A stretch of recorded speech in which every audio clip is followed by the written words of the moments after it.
J'ai découvert la fibromyalgie au travers de mes nombreux patients touchés par cette maladie.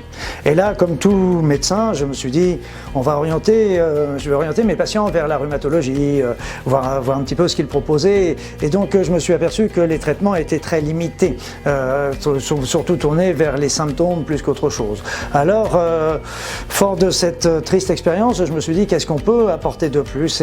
Et là, j'ai commencer à voir d'autres chemins, d'autres causes qui étaient cachées derrière cette fibromyalgie.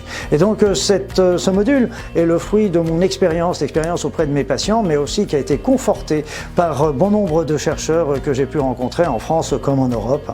Et donc ce qui est important, c'est de bien comprendre que cette fibromyalgie maintenant est reconnue officiellement par l'OMS, qu'elle a des critères qui sont stricts, qui nous permettent de poser le diagnostic, même s'il y a un certain nombre de symptômes qui peuvent se greffer dessus, qui vont rendre la situation plus floue, mais simplement elle est là, on a vraiment des symptômes qui sont très nets.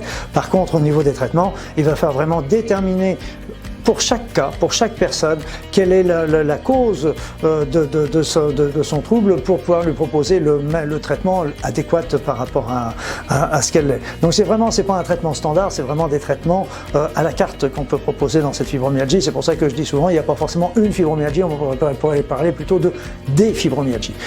Mais à côté de ça, il est très important aussi que la personne comprenne que cette maladie est là aussi pour lui imposer un changement,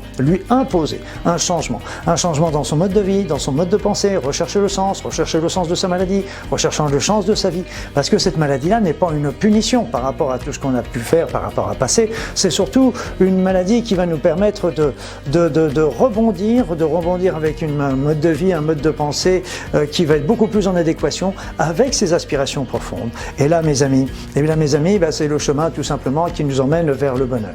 Donc c'est pas, vous voyez que le chemin est certes difficile, mais il va vraiment vers quelque chose de positif. Après ça, j'insisterai pour terminer sur la notion que j'ai vu de nombreuses personnes qui guérissaient de leur fibromyalgie grâce à ces traitements à la carte.